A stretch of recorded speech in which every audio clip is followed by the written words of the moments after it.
All right, so welcome back. This is exactly how we doubled my client's conversion rate for his VSL funnel without actually changing the VSL by itself, simply by changing the landing page and the actual pre-call sequence. Now, I'm just gonna keep this a super raw video. I'm not gonna add a fancy intro or anything, but I'm gonna go super in depth on how like landing pages actually work, how we structure them for clients, how we structure pre-call sequences for clients to actually get the best results, the best conversions possible. So yeah, without further ado, let's get right into this.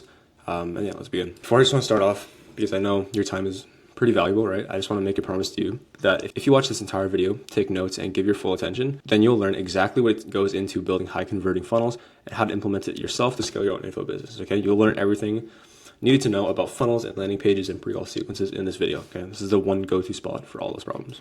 So let's start off with the funnel audit. So again, before we could even go into rebuilding the funnel, we first needed to understand what was actually causing the low conversions, engagement, and VSL watches. And we found three important things that kind of shaped how we attacked this entire build to begin with. So the very first thing was the infrastructure, right? First thing I noticed was during our audit, the infrastructure in the funnel itself stood out to me the most. It was hosted on a free website builder with zero backend tracking capabilities, essentially like even worse than just like a AI slot landing page. This is simply like not meant for building funnels. It's more meant for like blogs, that kind of thing. The VSL itself was actually really good. It was direct to the point. It was B2B style VSL with a presentation. But like the watch time on the VSL was good in and of itself, but the landing page was so unoptimized that most people clicking onto the landing page weren't even getting to watch the VSL, meaning that the VSL couldn't even do the work that it was supposed to be doing because nobody even cared, simply because of the landing page, right? The VSL was also hosted on Loom, and it gave basically zero insights into VSL metrics at all because Loom is not meant to host VSLs, and that caused a visibility bottleneck, right? And again, without being able to see exactly what's working and not, and without data and real numbers, you'll stay stuck forever in a cycle of guesswork. The only way you can make educated decisions in business or when it comes to optimizing things, you need to have data, you need to have feedback in order to see what's actually not working to then improve. Because other than that, you're just improving things that you think are not working when in reality they could be working, right? If I didn't have my expertise, right, and I was only trying to optimize here, chances are I could have maybe even changed the entire VSL when that wasn't the case, right? The second thing was the copy and congruency on the landing page itself. So the copy and the headliner and sub-headliner and the VSL weren't congruent and did not speak to the same things and desires that the ICP had. His headliner highlighted a 50K per year online income from appointment setting rather than a 2 to 5K per month freedom lifestyle that was sold in the VSL. Just because 50K a year might seem like a bigger number, the reality is most people that are going onto this and booking in are because they want that laptop lifestyle. They want the 2 to 5K a month remote, travel anywhere, just do this, just type message on your phone setting, right? So again, there was no congruency because the headline and the VSL spoke about two completely different things in a sense. So they wanted that freedom lifestyle that was sold in the VSL. The sub-headliner also added zero value. It was just pure fluff. And the incongruent messaging caused drop-offs and low conversions due to confusion and lack of trust. If, for example, my offer was helping people with content, and when they watched a YouTube video of mine, I was talking about fixing a sales problem, and then on my VSL, I was talking about funnels, backend systems, there would be zero congruency. People would be like, what is this guy even talking about? What can he actually do to help me? They wouldn't know, meaning that they would drop off, go to somebody else who made it easier for them, right? Because that's the entire thing. We're trying to make this as easy as possible and as pretty straightforward as possible to buy for our prospects, right? And so finally with step 3, the actual structuring and conversion of the landing page, the final bottleneck when it came to optimizing conversions from this funnel was the structuring and conversion focused design. The funnel had no intentional structuring or conversion psychology. It was simply a landing page displaying a VSL. Literally nothing. It had a headliner, a sub-headliner, a VSL, and an application. That was pretty much it. And the thing is, people have seen landing pages before. The difference between converting them into a booked call and a paying client relies on the funnel's ability to persuade them into the next step. That's the entire thing. When you are, filming a VSL, you're building a VSL, or you're building a YouTube video, everything serves a different purpose. In your VSL, you shouldn't be selling your whole offer. You should be selling the outcome and everything. Obviously you should, but more importantly, you should be selling the call, because the call itself is where all the selling is done, right? And if you push too hard on the sales side when it comes to the VSL, then you're going to end up cutting yourself short in the actual sales process because you're trying to skip a step, right? Because you're trying to skip a step of persuading them to book a call, right? And then they're going to be like, okay, he's pushing me too much. And again, people are super sophisticated to VSLs and landing pages nowadays, right? Okay, so once we completed the funnel audit, we understood that the infrastructure was holding us back, the copy and congruency was holding us back, as well as the structuring and conversion of the landing page was holding us back. We now can move into chapter 2 or step 2, which is the funnel build out, right? Because now we had a full understanding of what was working and what was not. so that we drafted a full report and actually began the build. Because again, an important thing to realize is the VSL was good in and of itself. I can't play the video right now, but the VSL was it did all the things right. It was simple, straight to the point, showed a lot of results, sold the dream, sold the desired outcome, pre-handled any objections, and did everything a VSL should be doing, right? But it wasn't converting because nobody even got to the point of clicking it because they didn't care, because the landing page wasn't structured properly. And that's how important it is, right? The first thing we did was got to rebuilding the VSL funnel, right? Because this is the core conversion mechanism every single info business running online relies on, right? Because if this wasn't optimized, scaling would be difficult no matter what. If we didn't structure the VSL funnel right, nothing else would work. So the first thing is the hero section, and this is what we firstly optimized, right? Now the hero section was comprised of 7 total elements. The first element on the hero section is the eyebrow and the callout. So this thing up top, which is actually really important, and this is the first thing that prospects see when they land on the page. Chances are, if the page loads slowly, that's the first thing that's loading, and chances are when they open the page, the first thing that their eyes are drawn to is the top of the page, right? And so the first thing that this does is calls out the ICP to let them know that this is for them, right? This directly targeted 9-to-5 workers and appointment setters, as in his ICP. And anybody who's like, oh, that's not me, they just kicked off and they were already DQ leads, so it didn't matter, right? Now the headline, the only goal that the headline really has is to deliver a specific promise and sell on the watching the VSL. So the headline we rewrote went from, how I made 50K per year doing appointment setting, was now we implemented this headline that said, how I went from a broke uni dropout to making 5K a month from anywhere using this three-step appointment setting system. The headline spoke to his ICP. This acted as like a free training kind of style, where he kind of talked about how he went from 0 to 5K a month remote. And then also we implemented the third thing, which is a unique mechanism, right? Meaning the 3-step appointment setting system. People don't know what that system is, so they're going to click on that video to continue watching, right? Because they're intrigued now. Now the sub-headliner added context to the headliner, because you can imagine the sub-headliner and the headliner is the same kind of relationship as a YouTube video does with a thumbnail and a title, right? They act together in congruency, they work together to pre-sell it, right?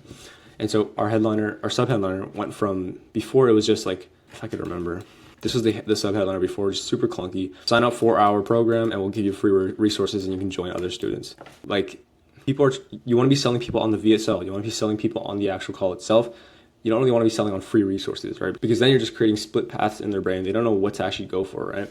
Because then they're like, okay, wait, talking about freebies, this means this is cheap. This is like a low quality product, right? By just telling them they could join 75 successful students, that builds social proof because, okay, he's already coached 75 other people. That means he probably knows what he's doing. And we also added to get started or scale as an appointment setter, because we were targeting people who were either appointment setters already or people who wanted to become appointment setters and make that 2 to 5K a month online, right? Now below the sub-headliner was the actual VSL. This is the most important part of the entire funnel, the VSL. And everything we did before that all fed down to watching the VSL itself. Now the VSL we talked about, again, I'm not going to go super in depth, but it's like his story, how he got into appointment setting, pre-handling objections, selling on his offer, how it works, what the program's about, the deliverables, and getting everything to giving people all the information that they need to actually book a call, right? Now below the VSL, we have the CTA, a simple button that says join the Oracle. We want to give people as little reasons to not convert as possible, meaning that they really only have one path. It's kind of like linear, as you can see. They see the headline, they read everything, they watch the video, and they press the button. It's not distracting. It's not overly crowded. It's not giving them so many different steps that they feel overwhelmed. It's simply just watching the VSL, clicking the button, and applying, right? And below that, I like to add these things on every landing page. That's like proof nuggets. That's what I like to call them. This one, for example, shows that he has close to 5 stars in reviews. He has over 20 reviews, sells testimonials, and he's trusted by 75 plus setters. These are also screenshots of real setters that he worked with, as in like clients. So you can kind of see how this is still feeding belief and this is still feeding trust into prospects as they go to book a call. They see that and it continues to pre-sell and build that authority, right? So now that the hero section was covered, we completely optimized it compared to what it was before. We then go down to the book a call section. Now, again, this section has one goal: to qualify and convert prospects.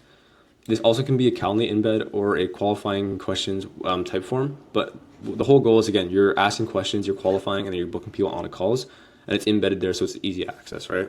And again, it varies dependent on niche, audience, and level of sophistication. Because he was selling to appointment setters or 9-to-5 workers who already had some sort of income that was stable, it allowed us to be a bit more direct and just put the Calendly. But if you're selling a more B2C kind of cold traffic kind of offer, then it would be in your best interest to run kind of like a type form where it feels a bit more interactive and still does the qualifying, but it's just a bit more easier, as in low barrier to entry, right? Now, after the book a call section, We have basically the entire rest of the landing page dedicated to proof, as you can see. The first thing we did was show off any successful student case studies that he had. He had a lot of client interviews, which was super good. This is honestly the best proof that you can ever have, because a simple testimonial with somebody just like staring at their phone and being like, hey, shout out this guy, he helped me do this, right? People have seen it all the time, and it's honestly just getting harder to believe because of the trust recession. So having these student interviews where he actually directly talks to the people that he's helped gave him so much proof, so much authority that there was really no question in booking a call and actually working with him, right? And again, the client interview section is the single most powerful section when it comes to creating conversions. Proof and trust is already built through the VSL. The client interviews, however, act as like that final push over the edge, right?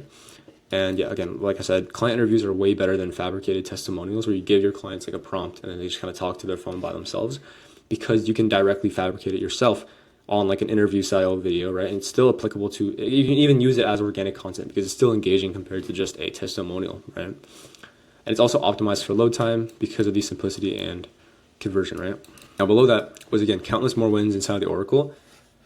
This is essentially just a proof carousel where instead of, like most people, where they will slap all the screenshots on the entire page, kind of making it cluttered and actually killing the load time, what we did is we built a proof carousel section where we took over like 100 screenshots, put them onto a carousel that people can just click through. They would just be clicking through this and then seeing all the proof, seeing all the results, seeing everything that wasn't mentioned inside the interviews. And it really, again, built so much proof, so much authority that people are like, yep, you know what, this is for me. I've seen enough. I'm ready to buy, right? Now, again, one thing too is that you need to understand that people buy from people that they like. It is extremely important that you're building some sort of relationship or resonance with your prospects. That's why we added the Who Am I section, or like the Meet the Founder section, where we essentially just took the entire transcript that he used in his story video on YouTube as well as the VSL and built it into this little section, kind of talking about his entire story, pre-selling people and building that trust. And it adds like the personal layer to the funnel, right? And also the CTA, added some humor here that's just like, you seem like a cool dude. I've actually seen this convert a lot better than just regular CTAs. If you slap the same CTA on every single button in the whole landing page, people's eyes are naturally just going to start to skip it. And so that's the last thing that you want, right? And so now that we built the entire landing page for the VSL funnel, we built the hero section, we built the book a call, we showed all the proof of the client interviews, the proof carousel, as well as the meet the founder section. We then went ahead and created the pre-call sequence, okay? Because this is the most important piece of the funnel for ensuring that prospects actually show up to the call and are ready to invest. Optimizing this is the reason behind 90% show rates and close rates that you see online with all these people running huge offers. It's all because they have a dialed in pre-call sequence every time. This is an essential piece of the funnel. No funnel is complete without it. So the very thing is, once they book in a call, they're not just redirected to the Calendly automated, like, thank you for booking a call, like they'll reach out soon or something like that. They immediately get sent to the pre-call sequence, where the first thing is a pattern interrupt, telling them that their call is not confirmed just yet, and that they need to complete these 4 steps before their call. And again, this is the most important piece of the entire pre-call sequence, is the copy and the main pre-call video, right? Because the headline is a pattern interrupt with urgency. If people who booked a call were just like funnel hacking, or they were just curious and they see this and it says like, your call is not confirmed, confirm your call with this, it's going to kick out anybody who wasn't serious in the first place, and it only keep people who are dedicated to actually booking a call and sticking to that call, right?